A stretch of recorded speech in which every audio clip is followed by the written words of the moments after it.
¿Quieres darle un giro a tu vida pero no sabes por dónde empezar? Este vídeo es para ti. En menos de 2 minutos te compartiré 4 aprendizajes que pueden transformar tu manera de ver el mundo y alcanzar tus metas.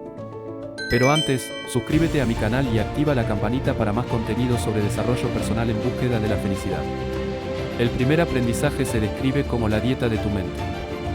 Lo que ves, lo que lees, con quién pasas tiempo y hasta a quién sigues en redes sociales moldea tu mundo. Cuida lo que permites entrar a tu mente y selecciona cuidadosamente con quién pasas tiempo, qué lees y qué ves. Tu mente es un jardín, no permitas que crezcan malezas. Segundo, eres dueño de tu futuro. No esperes a que las cosas sucedan por sí solas. Toma las riendas de tu vida y define un plan para alcanzar tus sueños. Tercero, mejor hecho que perfecto. La búsqueda de la perfección puede paralizarte.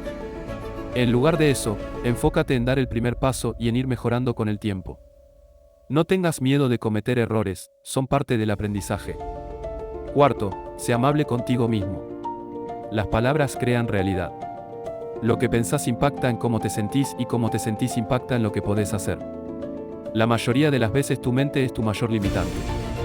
¿Vos, qué cuento te estás contando?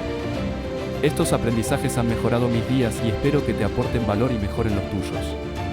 ¿Te animas a poner en práctica estos aprendizajes? Empieza con uno de estos consejos hoy y verás la diferencia. Si el contenido de este vídeo te gustó, regálame un like y no olvides suscribirte a mi canal para más contenido inspirador. Hasta la próxima, embajadores de la felicidad.